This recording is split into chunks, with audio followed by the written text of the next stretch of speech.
Tracy, I sent you the link. All right. Just came through.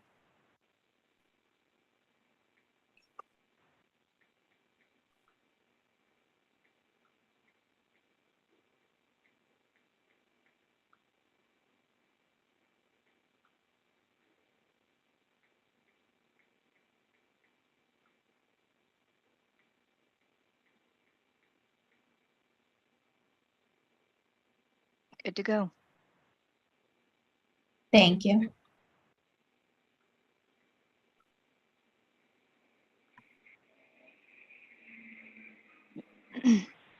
Kyle, are you here as well? Yeah, can you hear me? Yes, sir, I can. Everybody's coming in now to start the meeting. Good deal.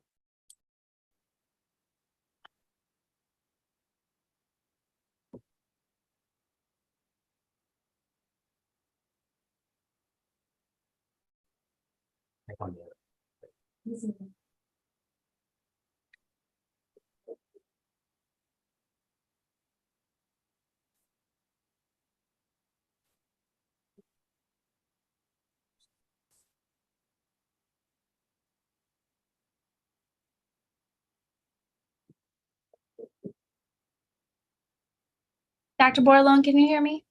Yes. All right. Looks like we're just waiting on Melissa to join, and we have everyone. Okay. Miss Olivia, be able to share a screen, please? Yes, sir. Give me just a second. Dr. Claudia, you should be able to share now. Thank you, ma'am. And Dr. Borlone, you're good to start. Okay, can I start? Yes, sir, you're good. Okay, good morning, everybody. This is the Polysomnography Advisory Committee. Please note that any comments by the public are welcome and can be emailed to publiccomment@lsbme.la.gov. Dr. Claudia, please confirm you verify the identity and all tele and video conference participants. And if the sound and audio is clear, for those on video conference. All additions to the executive or public agenda must be made presently, as we will no longer be making additions to the agenda. Yes, Dr. Borlone, we can hear you. Okay. Should we do the roll call? Can everybody identify themselves?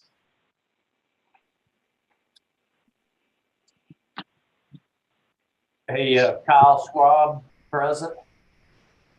Judson Willard, present. Christine Melissa- Swallow, present. Melissa Boutte, present. Joshua Johnson. Kylie Foster, present. Priscilla Bartholomew, present.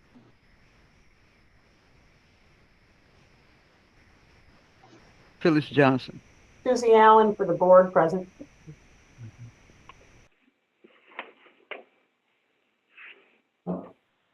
Okay. Do I have a motion to accept the minutes of the meeting from March 17th? I move to accept the minutes from March 17th. All in favor? Aye. Aye. Dr. Borlone, can we have a second before you call? Can I have a second to approve the minutes?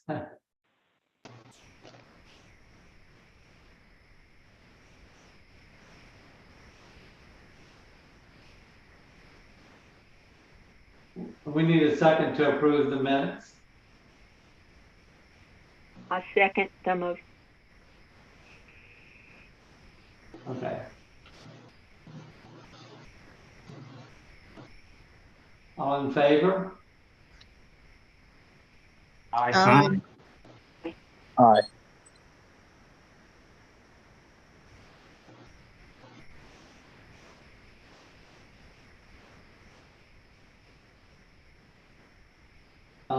Joshua and Judson?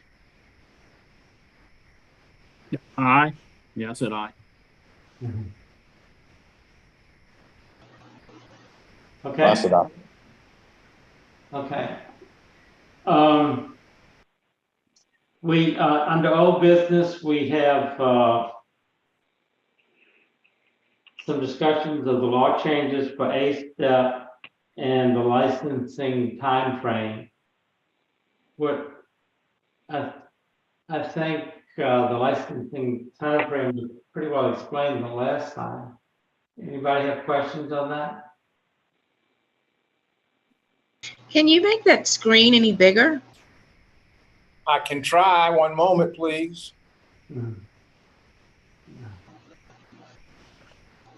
How's that? That's better. Thank you. A little bit more. How's that?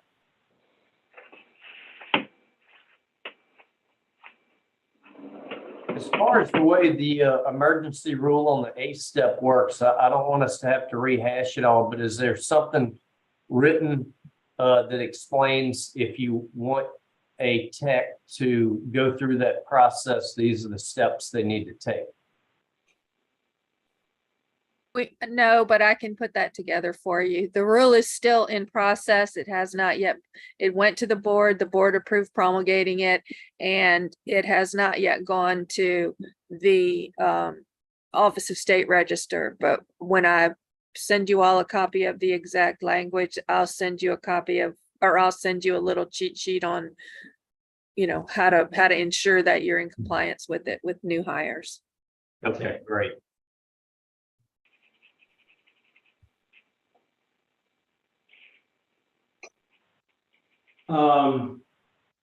So after it goes to the state registry, is there still another step after that?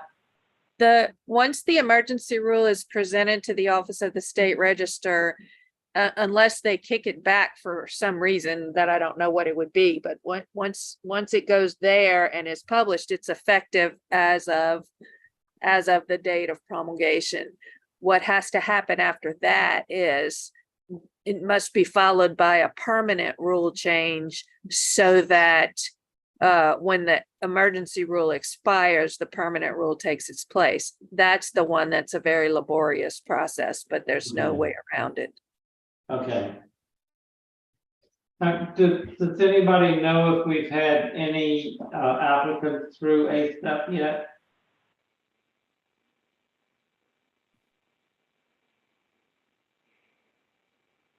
We have had a few, I think I have one right now that submitted some A-step stuff, but we told him, you know, like right now we can't use it. He did Okay. submit some A-step stuff though. Okay. So anybody that applies now would have to wait until the state registry has acted? Correct. Correct, okay. Now, I think, I checked with, Southern, they have, I think, they graduated to the spring. I believe they have 4 students, enrolled presently. I'm not sure how many in Delgado, and I guess we still get some from some of the, internet K-HET programs. Dr. Bordelon, I can hear you. It's a little bit of an echo, but can you repeat what you said? You said 4 graduated in the spring, and then after that, I couldn't hear. No. 2 graduated in the spring and 4 presently enrolled in Southern and Freeport. Southern and Shreveport? Right, and then I think Delgado has students, but I'm not sure how many they have. Gotcha. And if we wanted to find the graduates of that program, we'd look up Southern and Shreveport. Like, we're looking, if anybody is graduated that wants to find a job, I'm looking.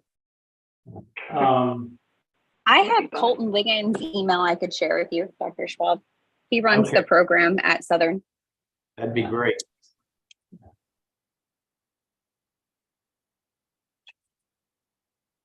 We had a student do their clinical hours with us and everything, and she passed her boards in June and just ghost. Like, so I'm with you, Kyle. We're trying.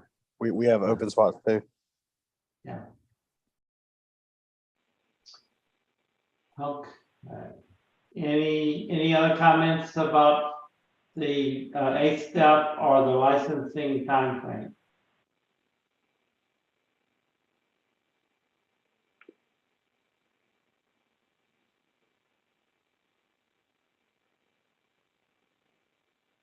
Christine? No, but I was wondering, how long does that emergency rule last? It's initially 90 days and you can get a 90-day extension after that. Okay. So 120 or 180 days.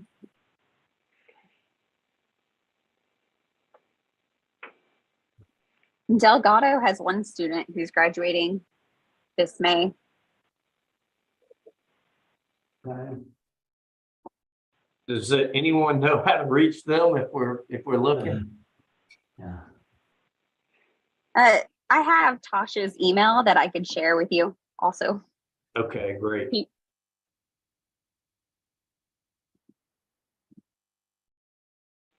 Okay, committee appointments, I guess that was for renewals. We tried to get a hospital representative, and we thought somebody from the lake might be applying, but that has not reached Dr. Van so far, no.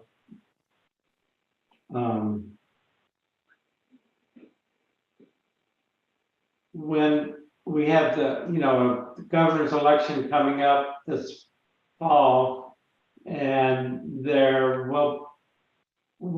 will be probably reappointments. If it's going to be some different, I'm sure they'll let us know. Any comments? Joe, I just want to tell you that if anybody knows somebody who's in the hospital position that wants to do it, let me know and tell them to call and talk to me or email me, and I'll call them, and then I'll get all the information. I'll pester LHA to nominate them. It's the best I can offer you, but because it has to be nominated by LHA and it has to go through the governor's office. But I'll expedite all I can do if you send those people to me directly. Okay. Yeah. Can it be a practice administrator, or what level of administration does it have to be? Hold on a minute. Let me pull the rules up real quick. I apologize. I'll get them. Yeah. We've had some changes with LCMC, and I may be able to get one of, our practice administrators to do it. I think if it's, if they're in the administrative chain and they can get the LHA to nominate them, that'll work.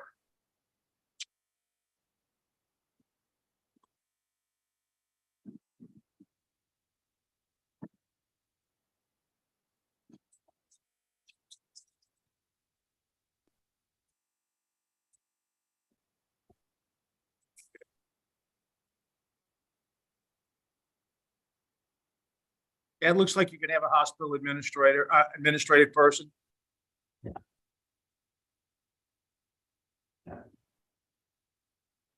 Well, perfect. I'll reach out to Desenia and follow up with y'all.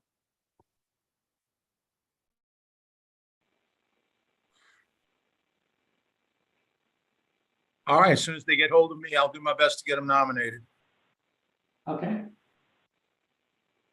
So under new business, Ms. Allen, the rules course. I've spoken with you all a while back about, the rules course and how I work with the advisory committees. And I know, Dr. Worland, you offered to work with me on this. I also just wanted, because I think we've had a few changes perhaps since then to the committee to see if anyone else wants to be involved in that. But again, I just wanted to let you know that that is starting to happen now in the next couple of months. I'm going to be developing the course and working with you and anyone else who wants to contribute on what the, what the pre-test and post-test look like in terms of questions for polysomnographers, where there might, we might need to reinforce certain parts of the rules or the law and so on and so forth. So I just really wanted to touch base with you to say I'm going to be starting to bother you guys about this shortly. Okay. Does anyone, want to participate with you? And are you still available to do this? So that was my other question, I can participate. Great. I would like to participate also, Melissa Butte. Okay, well, I will send okay, wait a minute. I will send the three of you sort of a note explaining my process and what I'm looking for from you. And you can also just make any important points you have. Make sure you talk about this, make sure we emphasize this, and so on and so forth. So that would be very helpful. I thank you. Okay. Thank you. So it'll be mostly like Zoom meetings and emails. Most of the time, yeah. I mean, and I try not, you guys are busy professionals. I try not to bother you too much. I will send you an initial email and maybe we can have a very brief, discussion about it. Then I go off and do it.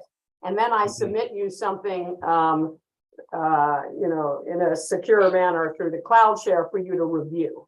The course itself is pretty straightforward, but it's really our testing mechanism that I submit through the cloud share so that can't be, mixed up anywhere. And then once you all sort of, generally approve of things, then I put it into CE Broker and have you take it. Okay. That's the basic mechanism. Okay. Thank you.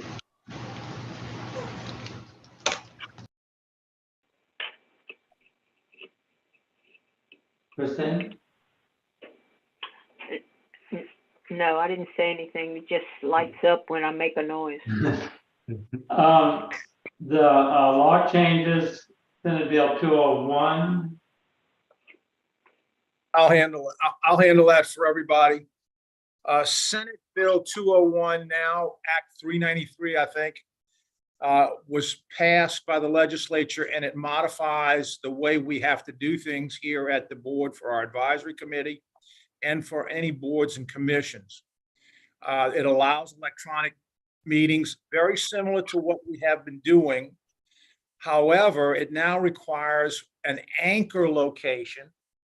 And so for today, I'm anchored here at the agency. I have a small room to where anybody who wanted to show up can show up. And if we anticipate a big room, we'll use our big boardroom. But what that really does is puts us in a position to have to have these meetings during working hours. Now, not everybody's happy about that, but that is the system, because I have to, otherwise, if I open up after hours, I have to pay a lot of overtime for a security guard in this place and an issue of staffing and that kind of stuff. So we're going to try and make all of these meetings in the office. The other problematic thing for you all, and I apologize, but this is the law. If you participate in the meeting by a electronic means, we can no longer pay a per diem for participation by electronic means. And otherwise, most everything that we've been utilizing and doing will stay the same, except the times. You guys will not have a problem. And the fact that I can't pay you for a per diem to attend the meeting by Zoom. So that's really most important thing that you need to know about the law changes. Got it.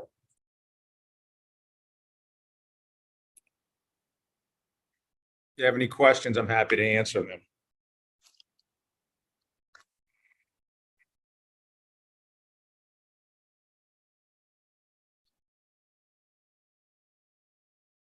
Okay, next item is the CJIS training.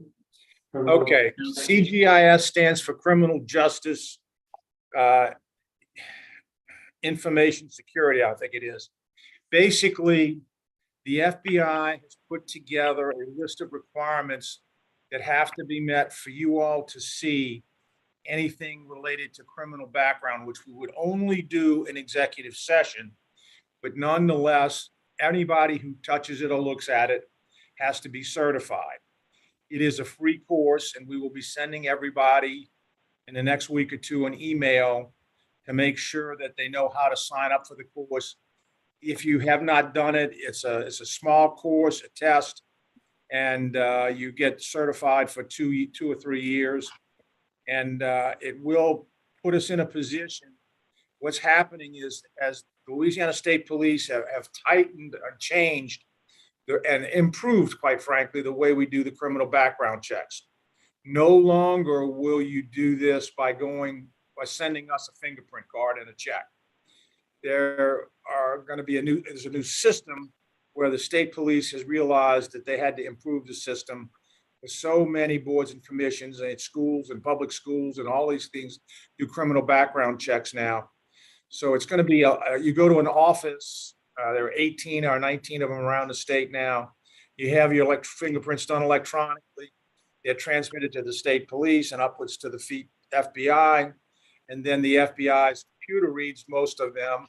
So it's usually a pretty quick turnaround.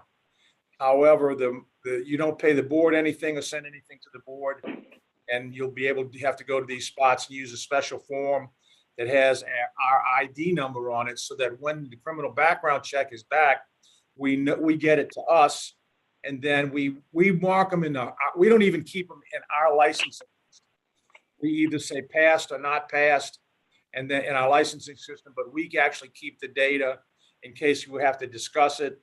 You all may have to review a problem, and then we present it at that point, but it's all in a secured, air separated, or air gapped is the term they use, from the rest of the system, so nobody can get to it. And everybody who looks at it has to be able to have been cleared by this test. So you'll be getting some emails with some instructions, and I hope you all can comply.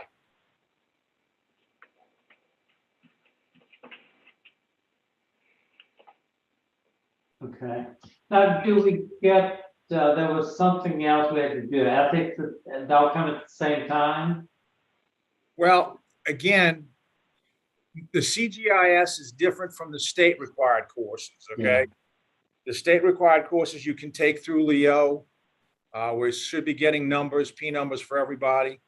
And then you can take the course that way, but this is a different one, and it's a federal government course. It's not a state of Louisiana course. Okay.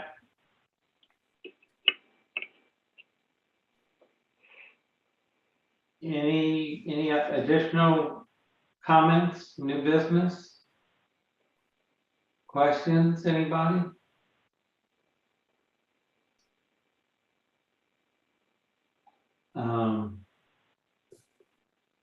So the next meeting, I don't think we have a reason. Anybody need something sooner? 3 months or January, something like that? Dr. Borlon. Yes. Can you hear me? Yes. Is Dr. Davis is not on this call today, is she? She's on vacation. And Gotcha. she's in Japan, correct. Did she mention anything to you about wanting to discuss home sleep testing with the committee and the reading of those home sleep tests? Okay, we've discussed, I guess, the last couple of times, and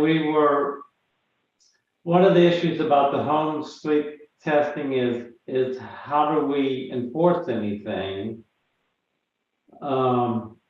I don't think the board has any way of enforcing actions against durable medical equipment suppliers or even the people that are sending out the equipment to patients. So we were discussing the possibility of making the ordering provider responsible for reviewing the results with the patient. Gotcha. Okay. Well, I'll tell you what I'm running into in Baton Rouge. A lot of cardiology groups are doing watch pat home sleep tests. And they distribute them out of their office and they use an LPN to do so, which is not consistent with the current written rules, but a lot of them are doing it. And there's no enforcement right now. And so I wanted to, Dr. Davis and I have talked about this because I think she's seen it on the North Shore too. But the question becomes, number one, what are we trying to accomplish with the current rules? Do we want to alter them in any way? And number two, how do we hold everyone accountable for the rule we're going to pass? So, Dr. Van? We have to have a complaint. Unfortunately, we are a complaint-driven agency and we have to have a complaint. So if you want, and Ms. Wilton may comment on that further, but I have to tell you, unless we get a signed complaint, it's going to be hard to deal with. Well, unfortunately, I hate to be the Grinch of the group, but if you want to have a fulsome discussion on this today, you're going to have a unanimous vote to add it to the agenda because the public wasn't on notice that you would be talking about it today. And we may not want to talk about it today. I think we do need to address it at some point. And without getting into it too deep, since it's not, something we can talk about today, I personally think that just distribution of the equipment and scoring of the studies are two different things. I think we do need to have a discussion on this at some point. Okay, so we'll definitely put that on the agenda for next time and do whatever background research we can do to bring to the table for the discussion. And if there are any specific points that you or anybody else wants us to be sure to look at, feel free to email Dr. Collada and he'll get them to me.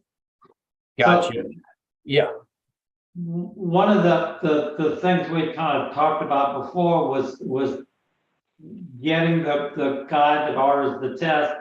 So if the cardiologist is ordering the test, he becomes responsible to make sure that the patient is informed of the results and how to deal things.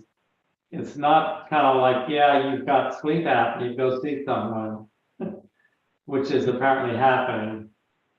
Yeah, and just like a real world example is these patients are studied and then a doctor out of town reads the study and then the patient can have a virtual visit with that doctor, which a lot of the patients don't want.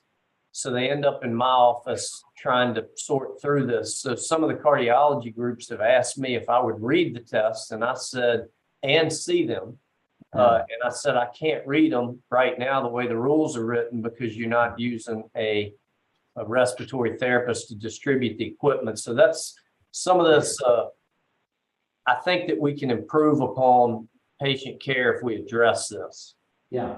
And it doesn't have to all be punishment. I think there's some ways we could tweak this to make it done properly and also have the patient have follow-up with a doctor that knows sleep.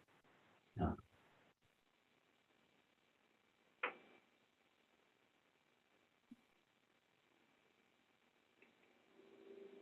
Christine, are y'all experiencing that at Lourdes? Yes, we are. Yeah. Again, Joe, we are having a public discussion and I have to echo what Ms. Pat told us, and I think we have to just, put it on the next agenda and we'll address everything. Everybody can send all the information they want to send and we'll make sure it gets on the agenda. Okay. Sounds good. So next meeting, Dr. Borlon, would you like me to send out dates to everyone in for 2 months or 3 months out? Like October, November? October and November are going to be terrible for me. Now, I am the least important person on this call, but just to let you know. How about January? Is there a problem waiting until January? Not from us. Tom? Dr. Swan? I'm okay with it. It's a long time to get this discussion done, but whatever the group wants to do, I can meet on this any Friday. But I'm just one person. Okay. I am also pretty flexible for Fridays. Yeah, I'm You free on don't want Friday. to do it, October then? A Friday in October? I think that's a good idea if we can. fine with me. Oh, okay. So, Olivia, if you could send us some options for Fridays in October? Yeah, Yes, if ma'am. we could avoid that last weekend, I think that's the state meeting for sleep. So if it could be the 6th, 13th, or 20th. Okay, I'll make a note and then I can check the other dates and get them to everyone. 20th, y'all? Would the 20th work for everybody? That's fine with me. Yes. Sounds good. Okay. At 11 o'clock, we want to do it? Yeah. Sure. Dr. Pirlone at 11 as well? Please, yes. Yes. Yes, sir, we are available too. Okay. And then for the rules, Susie, you'll send out an email? Ms. Pat will send it out as soon as we get it up to the people in the state office. Yeah. Yeah, I'll send, to you and the other two participants, just sort of a general note about process, and we can figure out a quick meeting and go from there. Thanks. Okay. Do we have a motion to adjourn?